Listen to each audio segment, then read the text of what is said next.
ठीक है, धन्यवाद परमपिता परमात्मा का, सर्वशक्तिमान ईश्वर का।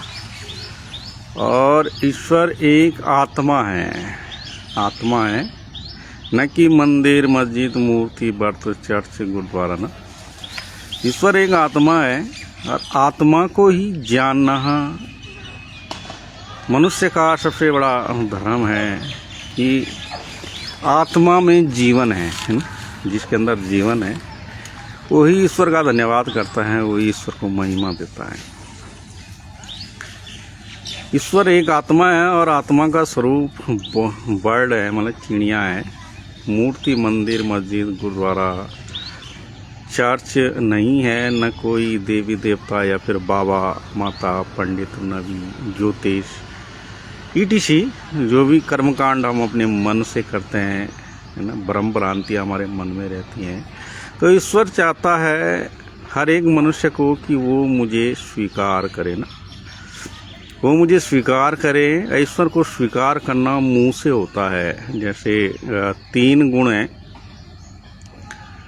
तमोगुण, रजोगुण और सतोगुण। 3 गुणों से सारा ब्रह्मांड सजाया है परमपिता परमेश्वर ने। तमोगुण देखने से आता है, गुस्सा देखने से आता है। रजोगुण सुनने से आता है ना, तमो और रजो मिलकर पाप को जन्म देते हैं, है ना।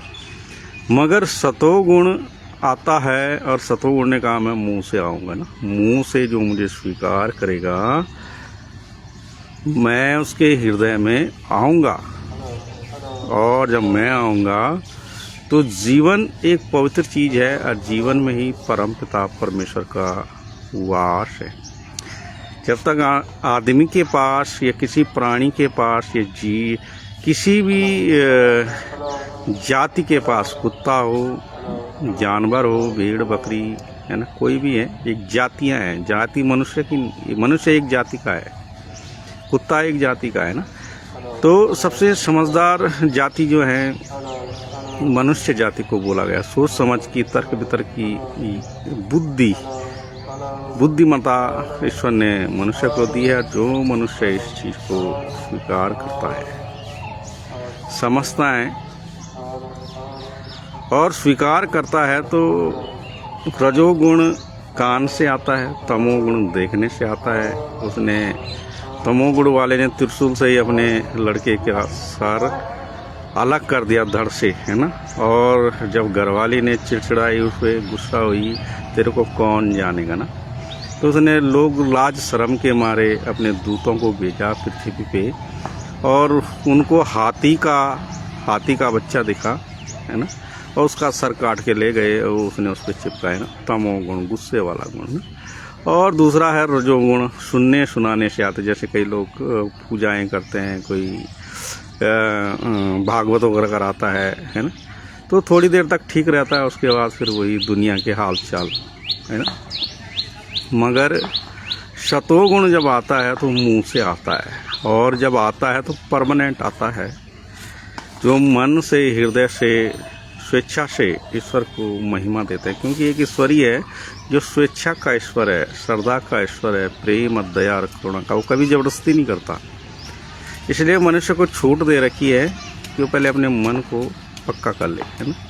कोई नहीं आता कि मैं तेरा मैथ का हूँ, मैं तेरे ससुराल का हूँ, मैं आस पड़ोस का हूँ, है ना, मुझे मुर्गा दे बकरा दे, वो दूसरी चीज़ है, तमोगुण रजोगुण वाली है। तो रजोगुण तमोगुण में तो ईश्वर है नहीं, समझेंगे। तो ईश्वर स्वेच्छा का ईश्वर है, जिसने मन अपना दृढ़ कर दिया। तो परमात्मा कहता है कि मैं से तेरे मुंह से आऊँगा।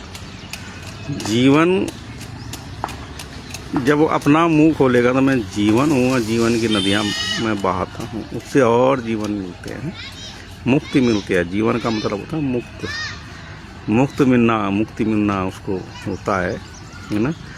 तो रजोगुण ने भी बोला है, क्या बोला है, जो जैसा करेगा वो ऐसा भरेगा। और उसने किया भी, करके भी दिखाया भी।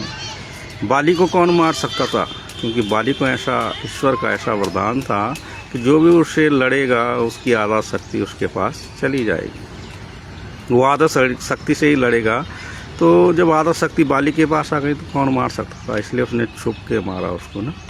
एक कर्म किया उसने, है ना, छुप के मारा, और ये जैसा कर दिया उसने ना, जैसा कर दिया वैसे उसने मारा। तो द्वापर में गांधारी के श्राप से वो श्रापित हुआ। गांधारी ने श्राप दिया था तेरा वंश का नाश होगा, जैसे तूने मेरे वंश का नाश किया, मेरे 100 के 100 बेटे भेंट चढ़ा दिए, है ना, मृत्यु के भेंट चढ़ा दिए, और तू मौत के लिए तरसेगा। तो आपने देखा होगा श्राप की भी एक लाइफ होती है। उसने श्राप दिया था, लास्ट में मृत्यु के लिए बहुत तरसा, बहुत तरसा, बहुत तरसा, और छटपटाता रहा, मृत्यु नहीं मिली उसे, क्योंकि गांधारी का श्राप उस पर लगा हुआ था। मगर उसने एक कर्म किया था, छुप के मारा था बाली को। तो समय बाली आंखें टक बनकर, है ना, आंखें टक बनकर, शिकारी बनकर, हिरन समझकर जब वो झाड़ी में छुपा हुआ था तो उसने तीर छोड़ा और उसके पैर पे लगा और उसको मृत्यु हो गई ना। तो जो भी लोग ऐसे वचन, ऐसे विनाश के वचन, इसको विनाश का वचन बोलते हैं, शैतान का वचन बोलते हैं, जो ऐसे पे चलता है वो शैतान का वचन है, ठीक है।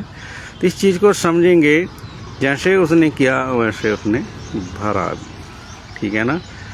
यही आप आगे चलेंगे समझेंगे, क्योंकि हमें तर्क वितर्क की यूँ नहीं दे रखे हैं ना, हम तर्क वितर्क करेंगे हमें किधर जाना है। मनुष्य स्वतंत्र है, स्वतंत्र है, और अपने स्वतंत्रता का अधिकार से ईश्वर को प्राप्त कर सकता है। ईश्वर के लिए अपना मुंह खोलेगा, मुंह से आएगा, तो ईश्वर कहता है जब तुम मुझे स्वीकार करेगा मुंह से, तो मैं तेरे हृदय में वास करूंगा।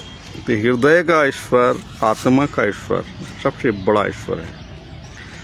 तो जब वो मुंह से आता तो वो कहता है जब तू मुझे मुंह खोलेगा तो मैं तेरे सारे अधर्मों को, सारे पापों को, जो तूने गलती से किया है, मूर्ति पूजा की है, बलि बकरे दिए है, मुर्गा दिया है ना, भैंस का बलिदान किया है, बलि दी है, इन सभी चीज़ों से, कर्म कांडों से तुझे माफ़ कर दूंगा, है ना। मैं तेरा लेखा नहीं रखूँगा, और नहीं कोई ऐसे ब्रह्मांड, पूरा पृथ्वी तो छोटी सी चीज़ है, ब्रह्मांड जिसमें 9-10 ग्रह हैं, ब्रह्मांड में कोई ऐसी शक्ति नहीं है जो तुझे मेरे हाथ से छीन पाएगा, कोई नहीं है, न तमोगुण वाला है न रजोगुण वाला है ना।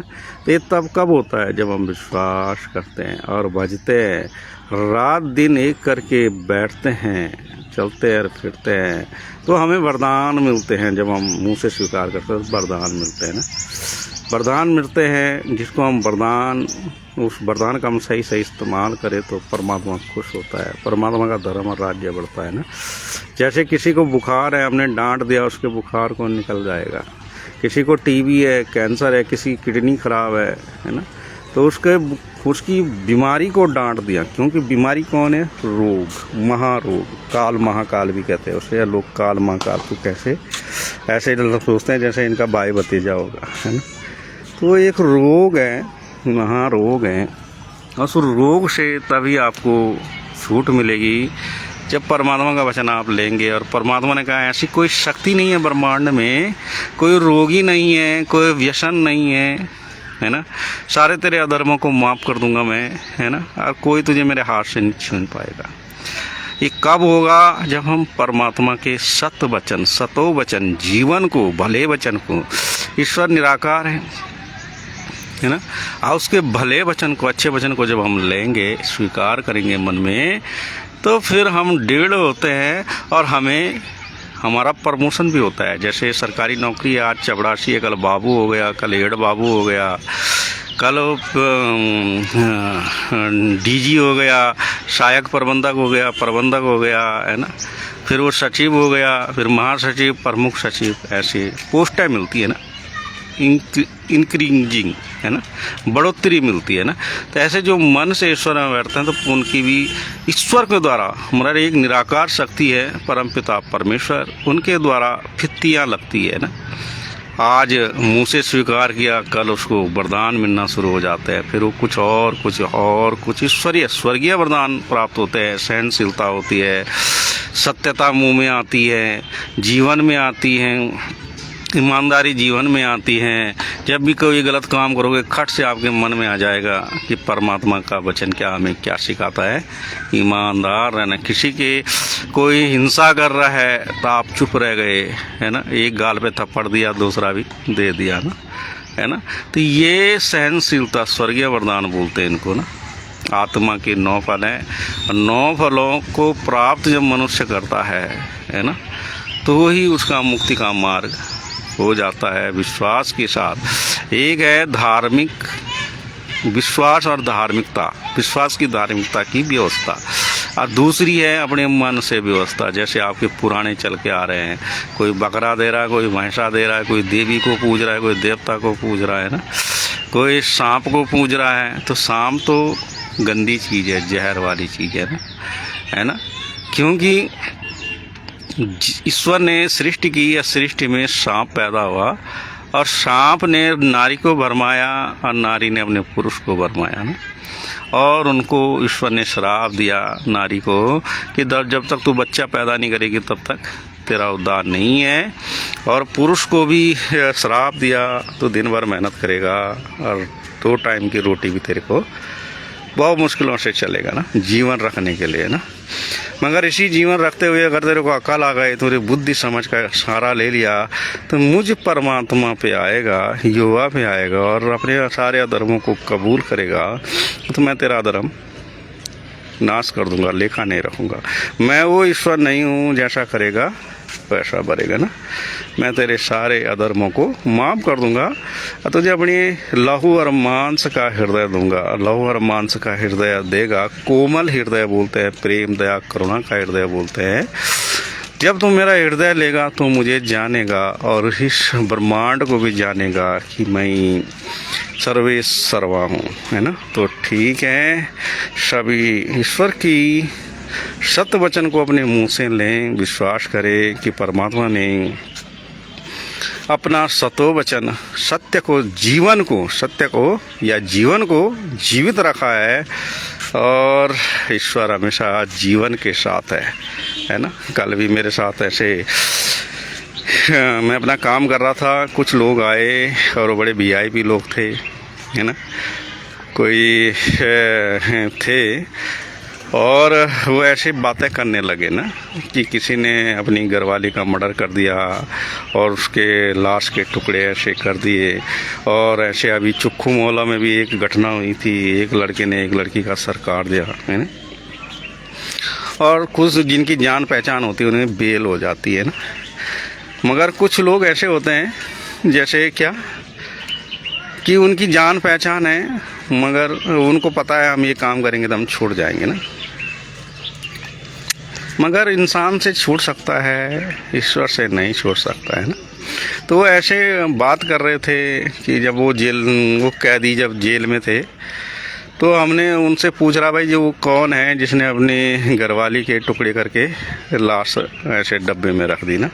तो वो उसी से पूछ रहा जिसने किया। वो कह रहा है ना, उसे पता ही नहीं इसी ने किया ना। तो वो कह रहे थे कि यार चलो इन्हें माफ़ कर दिया, इनकी जान पहचान है, इनको छोड़ दिया, है ना, बेल बाल करा दी।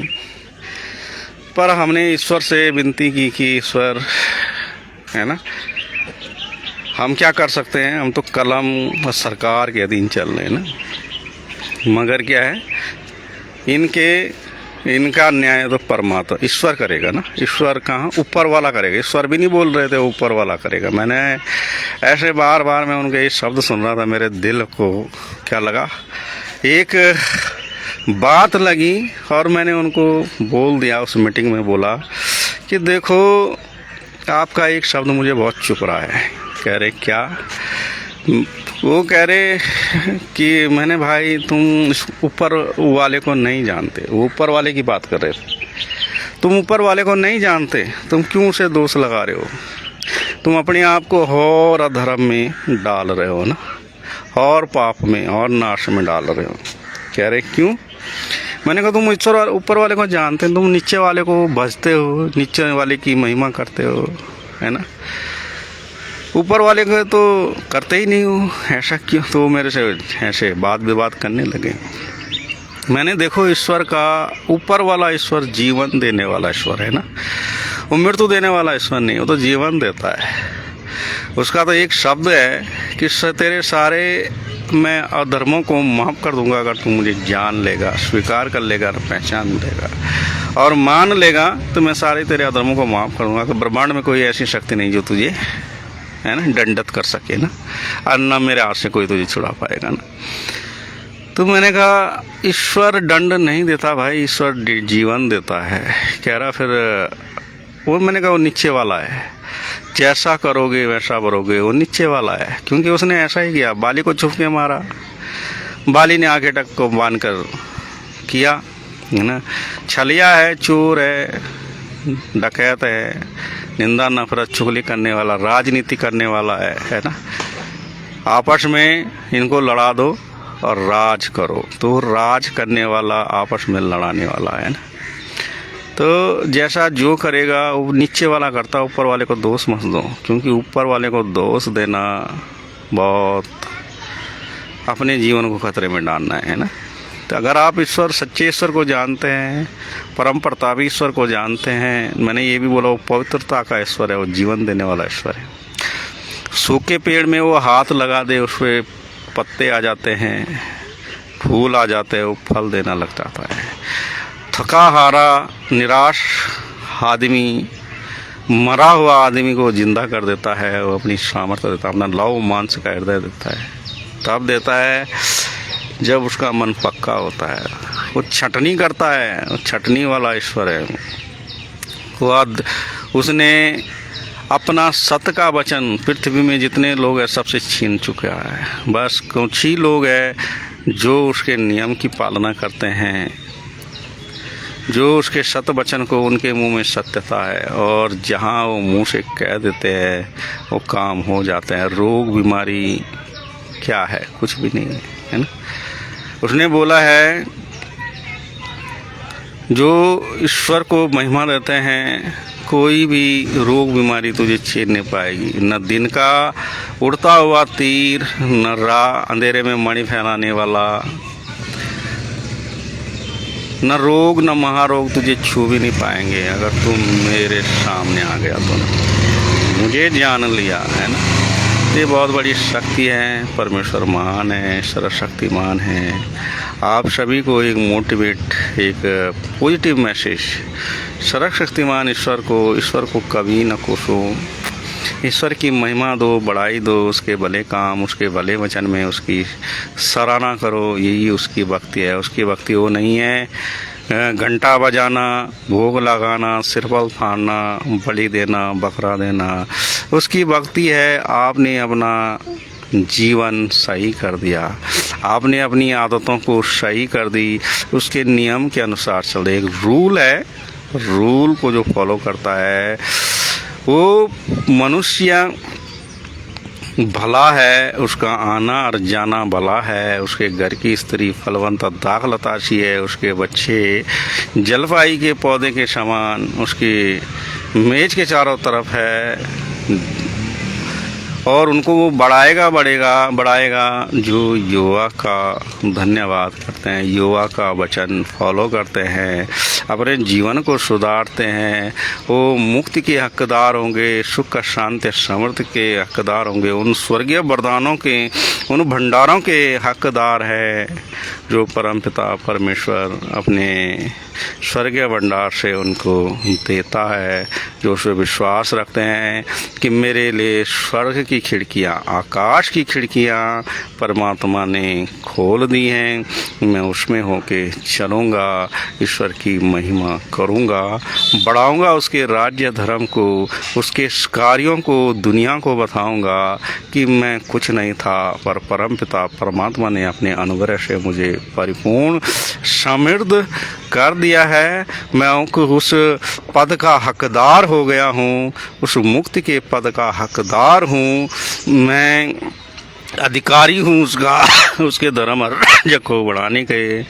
तो जब ये आप चित लगाते हैं, मन लगाते हैं, तो ईश्वर देता। तो बहुत बहुत धन्यवाद सभी लोगों के लिए जिन्होंने इस कॉन्फ्रेंस में, इस लाइफ में, है ना, अपना पार्टिसिपेट किया, सुना, ईश्वर की बातों को समझा और महान परम प्रतापी पवित्र ईश्वर के सतों वचन में, सत वचन में, जीवन में ईश्वर की महिमा की, धन्यवाद दिया।